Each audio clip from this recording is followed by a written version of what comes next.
Fashion was about what you are wearing, but today fashion is about what you are not wearing. Am I speaking for tailors out there? There are times that you're so broke. There are times that you cannot even fund your dreams. Yeah, but you're talented. You know what you're doing. At what point did you know that it was fashion designed for you? Back then, whenever we have special programs that you need to show yourself, I've always been that person that when I come out, people compliment what I wear. I put all the things that I wear together myself. There been any moments where you were envious about having a white collar job? How did you juggle it being in school and being a business owner, and did it affect any of them? I'm going to be the last person that is going to lie about it. I'm that person that believes that whenever I start a thing, I'd have to finish it and finish well. And then the more reason why I did not quit my work or I did not quit my business was because what would you say is that thing that differentiates dreamers from achievers? the tiny line between a dreamer and an achiever is actually okay. Half of the line came out to watch us and it was so embarrassing. So he told me that he's going to show me that he's not somebody that can eat his money and walk away. I was speechless. I didn't know anything to say. I think that was the most embarrassing thing I've ever seen in this business. How your family always stood by you, like, yeah, actually my son, I want my son to be a tailor. It was my mom that said, of all things, when you can afford it, afford it. Most times we wear expensive things and then we go out there, people looking at us don't even know the what of what we wear. Tell us, they are always skinny, but look at you. And mommy do. So thanks to her. I was a teenager. They didn't say go. I won't go. Can't say that this was the most emotional moment of the journey for me. One thing about time is anything that you spend your time doing consistently. I was taking this. My friends, they feel like this guy is not really serious. My 7 years in school was when I made a lot of sacrifice. But the most important thing is if God is for you, nobody can be against you. So you ever felt broke, talented, and invisible all at the same time? I've been broke. I've felt tired, even with the things I've written down, hearing from God. This is a very nice question. But the most important thing is this is what I love doing. Fashion is just an escape route from poverty. Is fashion currently an illusion? Does it change the way people respect you? Real fashion is an expression. So fashion doesn't have a recipe. I don't have a problem with people that wear fake. Do you think fashion designers are underpaid? It's 10 good years of experience. You cannot buy it in the market. When people hear your name, what would you like to be remembered? Oh my God. The only person that can stop you in life is you. God is the greatest.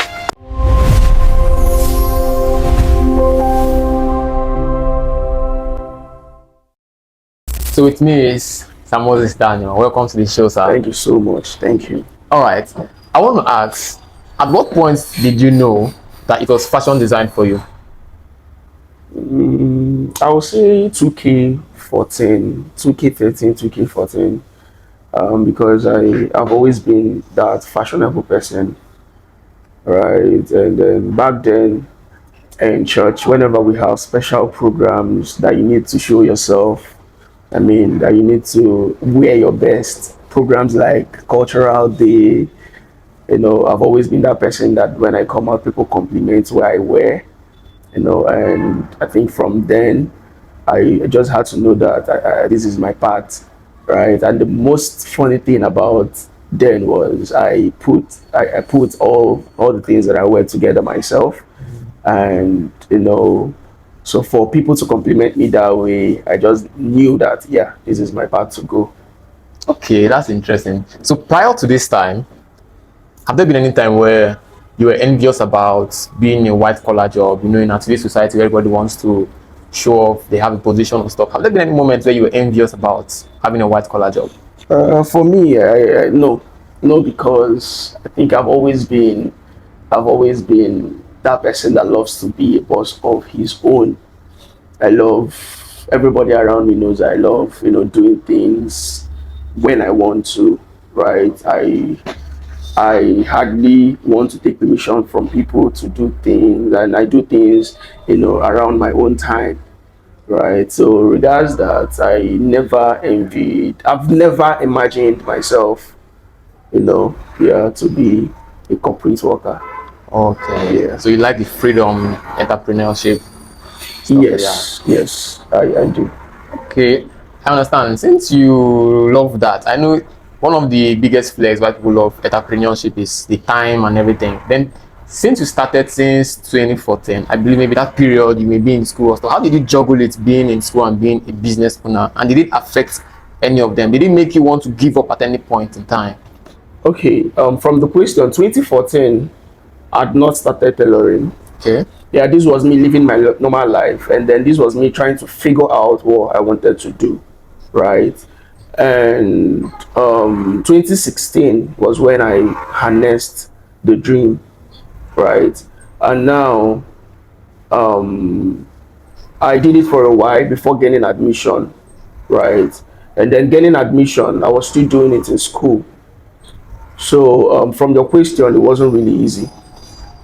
It wasn't really easy combining school and entrepreneurship. It was not easy. I'm not going to lie. I'm going to be the last person that is going to lie about it. It wasn't easy.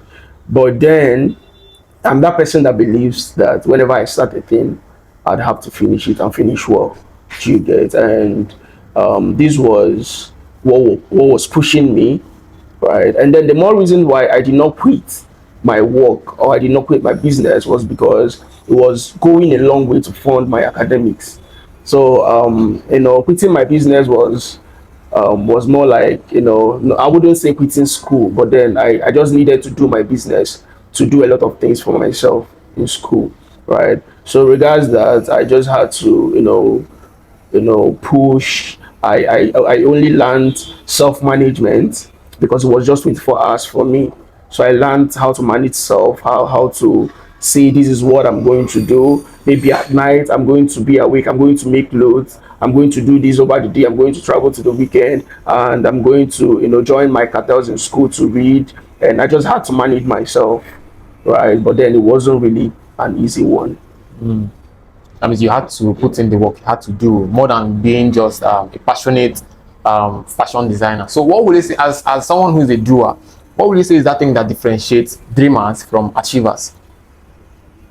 What differentiates dreamers from achievers, you already mentioned, is doing the work. So I can dream from now to tomorrow to become the best fashion designer or the best tailor in Nigeria, and then I've not done anything about it. It's going to keep me stagnant, right? So an achiever is one that says, "This is what I'm going to do today," and nothing is going to take him away from doing what he wants to do. Do you get? So I feel the tiny line between a dreamer and an achiever is actually doing. I mean, is actually bending down to do the dreams that you have, starting from somewhere. Don't even wait for you to become. I mean, don't even wait for you to have everything that it takes. You can actually start from somewhere, and then yeah, you'll become an achiever. Since you've been in this industry doing the work, so and I know that there are some ugly moments also. We talked about people management and stuff like that and handling clients. So what was one of the worst thing a client has ever said to you that still rings in your mind whenever you remember it and you just laugh? Can I okay. I'd say there's this man that I worked for. So when I came to pick up the man's materials back then, he stays in area, Abia State. So when I got there, the man already told me that. So no, so sorry. I got the materials myself. So getting there, the man told me that this is the material I wear, pure cashmere. That was what he told me. And I told him, okay, there's no problem, I'll deliver. And the man told me, make sure that you use cashmere materials. I said, okay, there's no problem, I'll do that. So I went to the market, I got the pure cashmere material, cashmere 180, that was what I got for the man. After doing the job, I brought it to the man's office. And then the man started screaming and shouting that this is not cashmere. I mean, half of the line came out to watch us, and it was so embarrassing. So he said, this is not cashmere. And he clearly told me that he's going to show me that he's not somebody that can eat his money and walk away.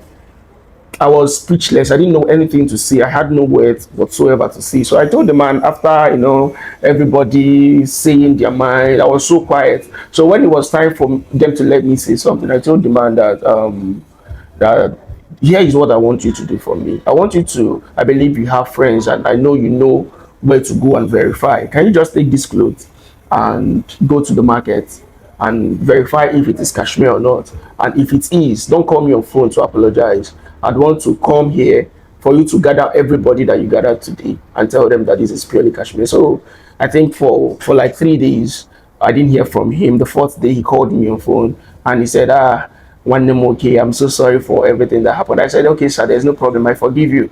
But I'm going to come to your shop for you to, openly tell people that this is cashmere. And I did. I went there. He was laughing about it, but I didn't care. The most important thing was he did what I wanted him to do. So at that moment, I think that was the most embarrassing thing I've ever seen in this business. Yes.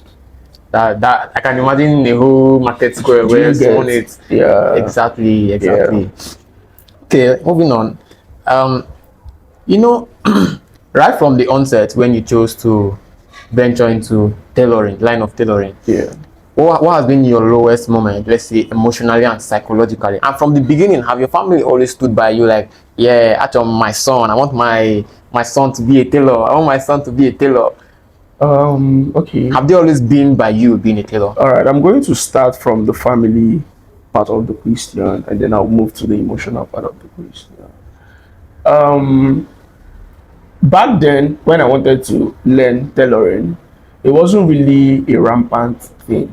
Do you get? And I mean, my friends around me, because growing up, I think our parents they had this connection that whenever they come together, maybe in church, I mean, another maybe my friend's dad or mom will talk to my mom or my dad and be like, my son has gotten admission to study this kind of course in school, right? And then back then, everybody wanted their child to do a very mega course in school, right? And I myself, I told myself that I would, study nautical navy engineering. Do you get? That was what I wanted to study. But when I switched and I told my parents that I want to become a tailor, right? My dad didn't say anything. It was my mom that said, of all things, right? And back then, tailors, they are always skinny. They are always skinny, right? So I mean, they are always very skinny. Do you get? And my mom was pointing out a lot of tailors around our environment, around our area they are not. I mean, they are not big people. Yeah. Do you get? Yeah. So, but then it didn't mean that she didn't support me, right? I think she was just looking out for me. So when I gave reasons why I wanted to do this, and thanks to my sister, right? Yeah, my sister, mommy do. So thanks to her, yeah. When I told her that this is what I wanted to do, right? This is what I want to go for, and she was like, nice. So she told me there are people like Yomi Casual, Mayata for Sheyi Bodi, and she was like, these people, they are doing pretty well, they are doing very well, and it's a very good idea. So I didn't know if she convinced my dad or not. I didn't know what happened at my back. I didn't know, but then they told me, yeah, you can go. So that was a very big support, because at that point, I mean, I was a teenager, right? So if they didn't say go, I won't go. You can't go. I won't go, right? So it was a big support. Yeah. So my family gave me their support, right? And then coming down to if I've had an emotional moment, and I have a lot of times, not one, not twice, not a lot of times. Do you get? So it's something that will always happen. I'm speaking for myself. I've been there a lot of times, so I cannot count, right? I can't say that this was the most emotional moment of the journey for me. I've always been there, yeah. And you always come out. I will always come out. So I want to ask about the you talked about your mom telling you how tailors are being skinny and everything, but look at you. Look at how you are now. I didn't start this way. I was so skinny. I didn't start this way, but thanks to God that Thanks we are to here. God. God is the greatest. Yeah, that means you must have sacrificed a whole lot for your career. Yes. Yeah. What is that sacrifice that cost you the most, that you can't, provided your career as a tailor or a fashion designer is concerned, you just can't forget it, and it happens to be one of the solid foundation for where you are currently? Taking risk and my time. You know, one thing about time is anything that you spend your time doing consistently, right? Anything that you spend your time doing, this is what you often do consistently. I told you that when I was in school, I mean, I was combining the both, right? So I was taking risk, right? And then it was taking time. Do you get? Yeah. So, and my friends, they like, I mean, they were in support of what I was doing, right? But at some point, they just feel like, this guy is not really serious. This guy is not that a hyper in Michael Opera University thing. Yeah. Yeah, because I'm always doing this, I'm always doing that. Do you get? Yeah, so I mean, I was taking risk, and then it was taking time. Do you get? So I feel when I was in the university, that was when I was really doing a lot, right? That was when I was doing a lot of sacrifice for my now business, right? Because I didn't allow it to suffer when I was in school. I was active. You'd call me for measurement in a way, anywhere. I'll leave what I am doing and I'll move and do it and I'll come back and continue. Do you get? Yeah. So I think my 7 years in school, right? My 7 years in school was when I made a lot of sacrifice for the now business. Wow, that's a lot. Yeah. So, you mentioned that was when you made the law. And one thing I know about sacrifice is when you take a risk, when you make sacrifice, there's always a lesson you learn, right? Yeah. So, as someone who is dominating in the fashion design space now, do you think it's possible for someone to, stand at the forefront of the fashion design industry without going to school? That's a very difficult Tricky one, one, right? right? And I'm not going to be straightforward about it because I'm educated. Okay. Do you get? And from the people that I look up to in the fashion industry, that did not even study fashion designing in school, but then they are all educated. Do you get? So I cannot say you cannot do it, or I cannot say you can do it. But the most important thing is, if God is for you, nobody can be against you. So whether you are educated or not, if God wants you to be there, you can be there with your dedication. You can be there. Do you get? So I can't just say this is the yardstick to be at the top. Do you get? Yeah. Okay. I want to ask you this question. It just came in my mind. Have you ever felt broke, talented, and invisible all at the same time? Why? That's a normal thing for an entrepreneur. That's a normal thing for a tailor. Do you get? Okay. Yeah. There are times that you. Am I speaking for tailors out there? There are times that you're so broke. There are times that you cannot even fund your dreams. Yeah. But you're talented. You know what you're doing. For the matter of fact, you know what you want to do. You know what you can do, but you're broke. You don't like. I mean, you can't fund your dreams. It's very possible, 100% possible. I've been there.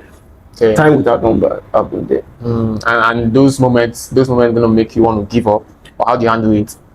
For me, I tell people that giving up is not in my dictionary, right? I just feel that this is something that should happen because we are all humans. We are all humans. So, but me, I don't ever feel like giving up. I mean, I don't. Am I saying? Is this the right word? But all I'm saying is, I've been broke, right? I've been broke, and I felt tired. Do you get? I felt tired. I felt like it's not working. Even as talented as I am, even with the things I've written down, hearing from God, but I can't fund it. I don't know how to go about it. I've been there, but MD will always tell himself, I mean, giving up is not an option. It's not something that you can even think of. Yeah. Right. In as much as I don't have it now, but then there is always a way. Right. Yeah. There is always a way. All right. In this industry now, what do you think matters most? Skill or connection? Because you have to sell, and if you even no matter how talented you are, if you don't have people to sell to, I think it's a problem. So what do you think is most important? Okay, for me, I think this is a very nice question, and oh God, it's a very nice question. I mean, and I'll be personal about this question. Okay. For me, I'll go for talent. I'll go for talent. For me, do you get? Why I'd go for talent? Talent is because this is what I want to do for a living. Because we are in the now world where people do fashion to make money. Very nice. I am doing fashion to make money, but the most important thing is this is what I want to do for myself. This is what I love doing. Do you get? And because this is what I love doing, by all means, I'm trying to be better every day I wake up. Better with my craft, better with how I'm going to go about it, better with my produce. Do you get? Yes. Now, because I want to grow in the talent that I already have, like I want to grow, I want to do more, right? It's very different when you're talking to somebody that is just doing fashion to make money. I mean, fashion is just an escape route from poverty. Do you get? The person will always go for connection. The person will always go for connection.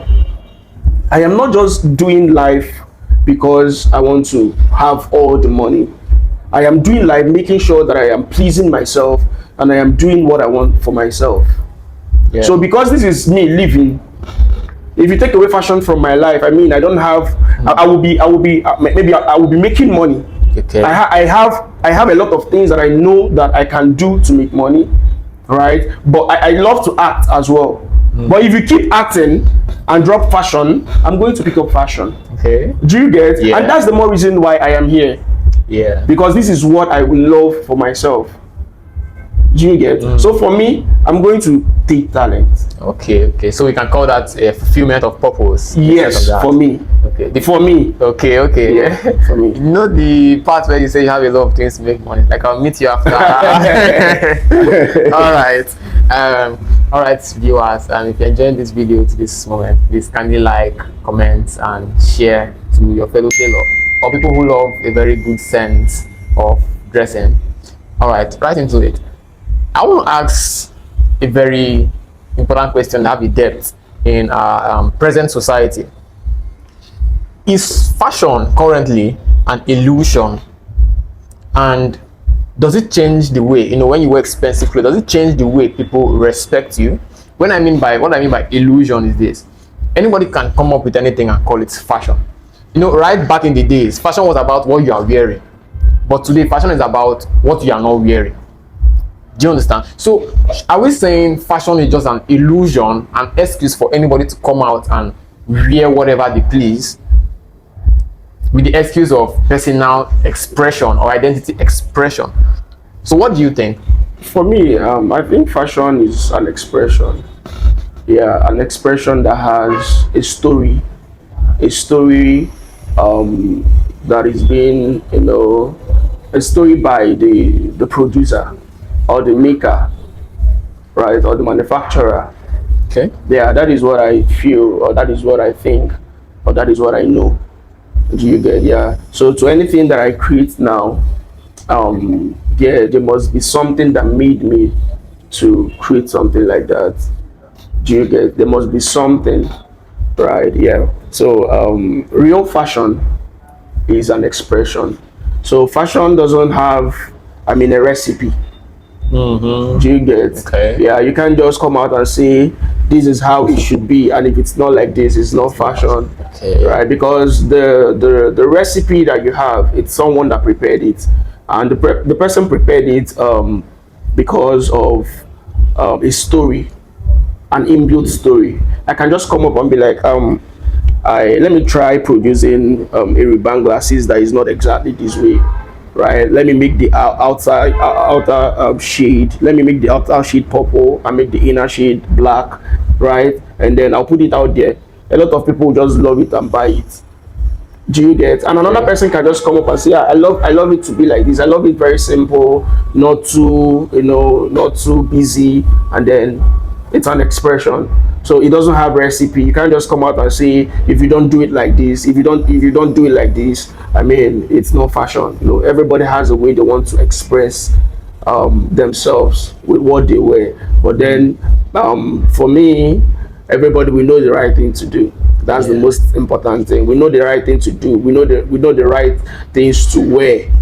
You understand? In as much as we are giving our personal expressions, I mean, we all know what is right to do and what is wrong to wear. Okay. Yeah. So wearing expensive clothes, does it change the way people are being respected? No, it doesn't change anything about the respect people give you, Okay. because most times we wear expensive things and then we go out there. People looking at us don't even know the worth of what we wear. Funny but true. Funny but true. So I mean, you can wear an expensive shirt, expensive jeans, and you match somebody maybe along the road. The person will deal with you. It has nothing to do with the respect people give you, right? It has nothing to do with the respect people give you. So most times, I think we saw a video online where somebody was calling out expensive shirts that he saw in a French store, even slippers. He was calling out the price, and my boy got angry because he felt like the guy was lying. I told him, no, it's not a lie, right? So you can imagine you wearing those expensive stuffs and you're out there, and you expect us to know that this is what you're wearing, because you obviously not carry the tags around and tell people, this is expensive. Do you get? Yeah. So people respect your personality the more.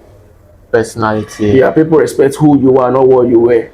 Do you get? So dressing according to personality is more important than dressing based on expense or price tag.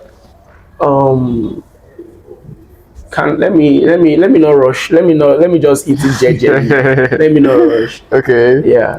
The thing there is the things that I wear now. Back then, I didn't know that I would be able to bring out money and get stuff like that for myself. True. Do you get? Yes. And absolutely. there are things that I said that I will never get. I will never buy. They are so expensive. I cannot try it. And I was saying everything I was saying because I didn't have the money. I didn't have all it takes to get something like that for myself. Do you get? And it doesn't finish. It doesn't end here. Do you get? So it is okay to get what you can get for yourself. Don't pressure yourself because you feel that getting more expensive things is going to earn this respect for you.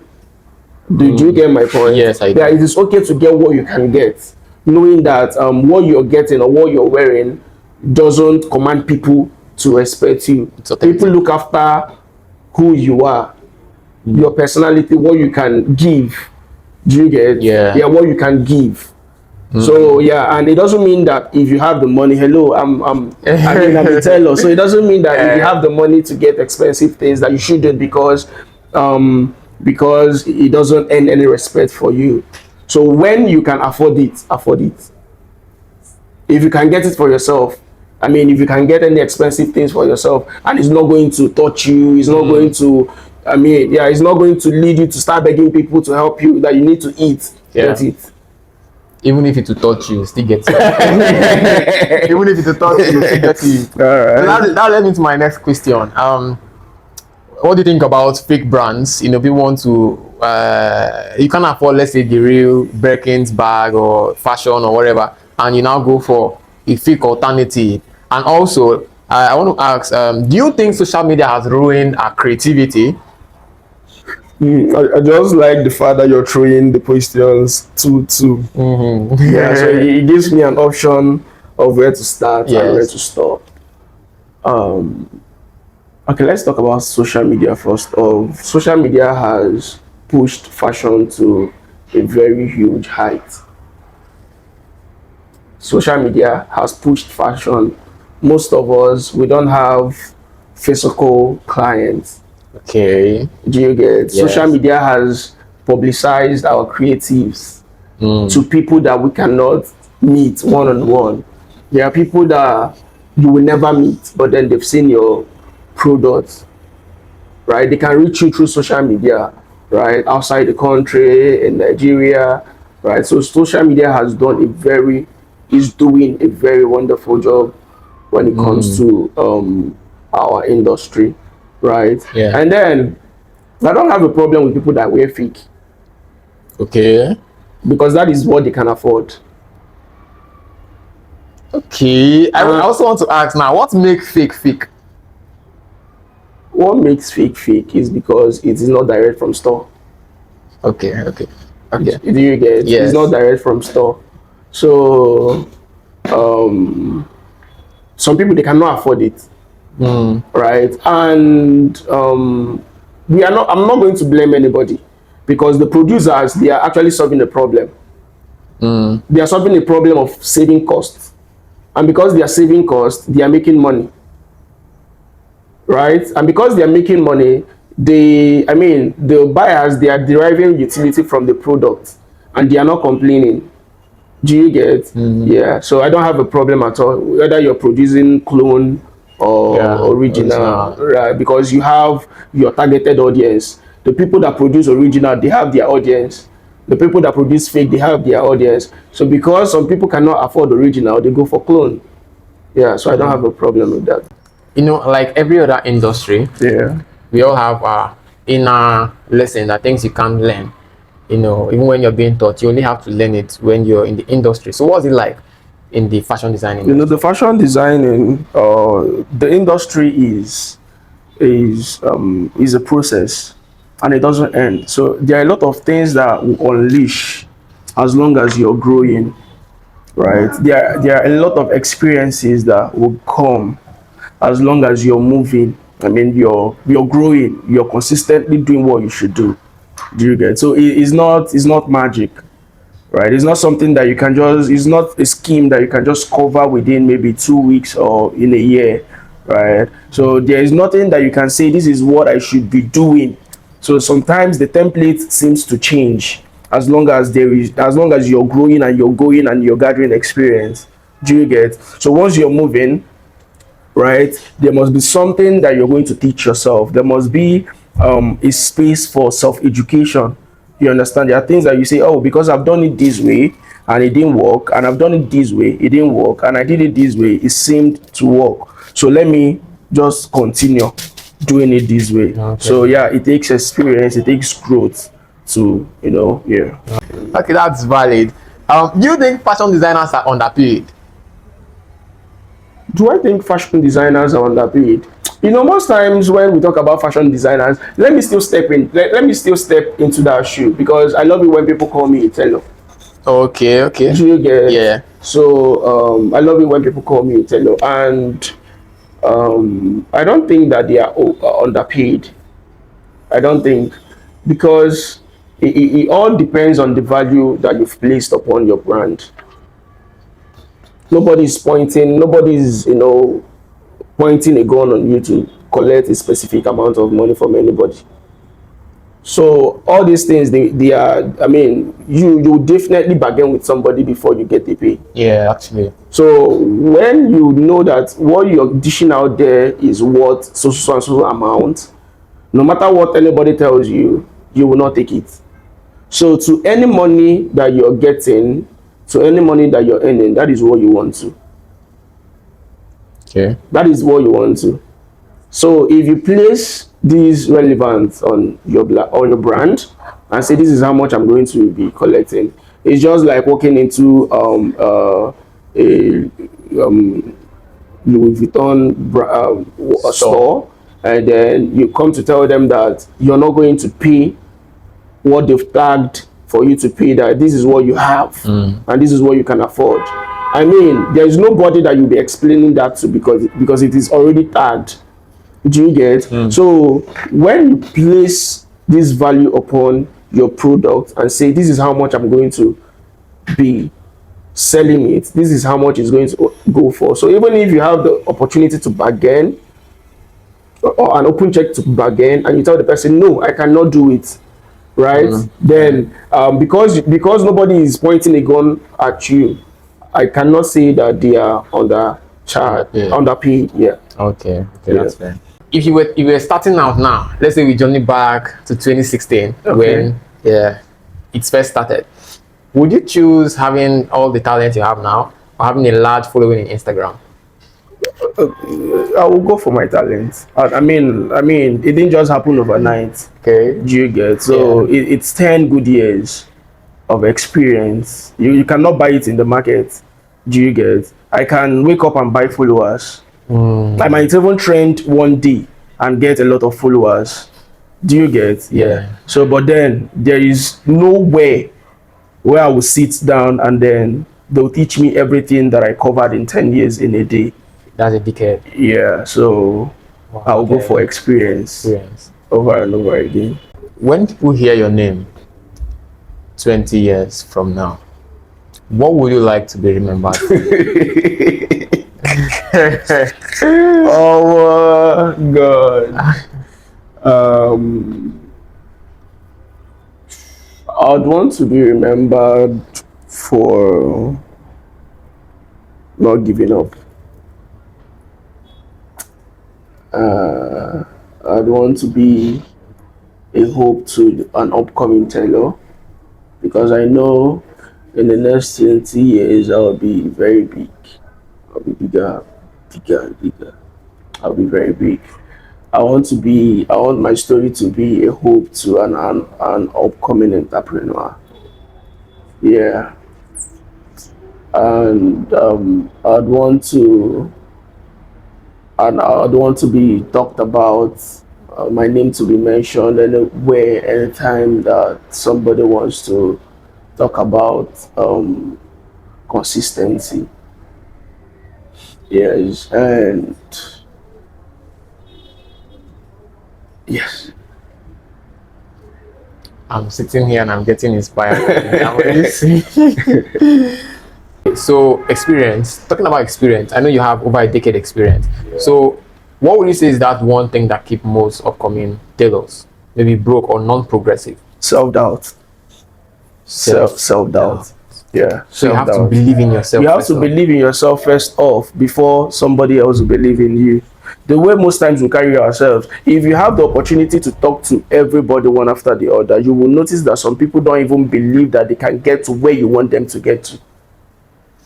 Some people, they just know that this is my limit, I cannot pass this place. So there are some things that come their way, and they don't even believe that they merit such thing. Do you get? Because they've already caged themselves, that this is just where I'll be. This is the only shop that I can, I can only get. This is the only machine that I can buy for myself. I can't do more than this. Doing more than this is more like killing myself, or it's something that cannot happen, right? So I tell people that the only person that can stop you in life is you. You have nothing to do with your village people.